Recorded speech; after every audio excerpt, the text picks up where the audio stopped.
அனைவருக்கும் வணக்கம். ரொம்ப நாளாச்சுல ரிவ்யூ போட்டு ஃபிலிம் ரிவ்யூ போட்டு.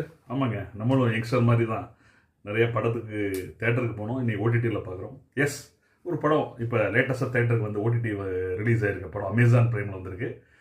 கேபி பாலா நடித்த படம் காந்தி கண்ணாடி. வாங்க படம் எப்படின்னு பார்ப்போம்.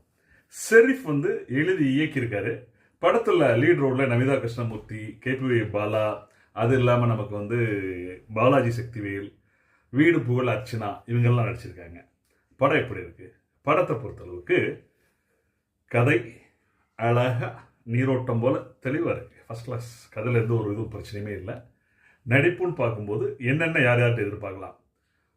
இந்த படத்தில் முதல்ல நான் சொல்லிடுறேன், கதையின் நாயகன் பாலாஜி சக்திவேல், கதையின் நாயகி அர்ச்சனா.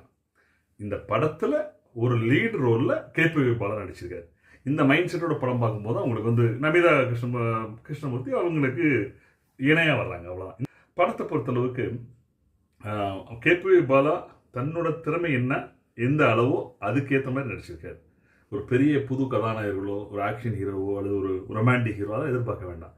அவர் எப்படி ஒரு காமெடி பண்ணுவார், அதில் நார்மலாக ஒரு ஷோ பண்ணுவாரோ அந்த அளவுக்கு நடிச்சிருக்கு. அதை சிறப்பாக பண்ணியிருக்காரு. நல்லாவும் தான் இருக்குது, ஒன்றும் பிரச்சனை இல்லை. நமிதா கிருஷ்ணமூர்த்தி வந்து போகிறாங்க கூட, பரவாயில்ல, பாராட்டலாம்.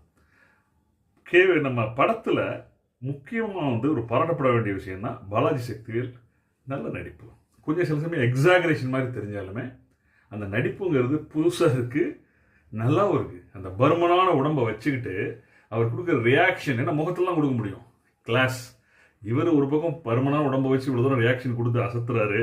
அமைதியாக வர்றாங்களே. நான் பார்த்துக்கிட்டே இருந்த வீடு அர்ச்சனா முதல்ல ஆரம்ப காலத்திலே தேசிய விருது வாங்கினவங்க இன்னும் கூட அமைதியாக இருக்காங்க, பெரிய பெர்ஃபார்மன்ஸ் ஒன்றும் இல்லைன்னு. ஆனால் கடைசியில் கிளைமேக்ஸில் கிளப்பிட்டாங்க. மற்றபடி எண்டு பார்த்தீங்கன்னா கொஞ்சம் சினிமேட்டிக்காக இருந்தாலும் அந்த பட்ஜெட்டுக்குள்ளே, அந்த சின்ன கதைக்குள்ளே, சின்ன ஃப்ரேம்குள்ளே அந்த எமோஷனல் ட்ராமா என்ன பண்ண முடியுமோ அதை பண்ணியிருக்காரு. ஓகே, விஜய் சினிமா மேரில் இந்த படத்துக்கு என்ன மார்க் கொடுக்கலன்னா 6.5 அவுட் ஆஃப் 10 தரலாம். தாராளமாக நீங்கள் ஒரு டைம் உட்காந்து பார்க்கலாம் ஓடிடியில். பாய்.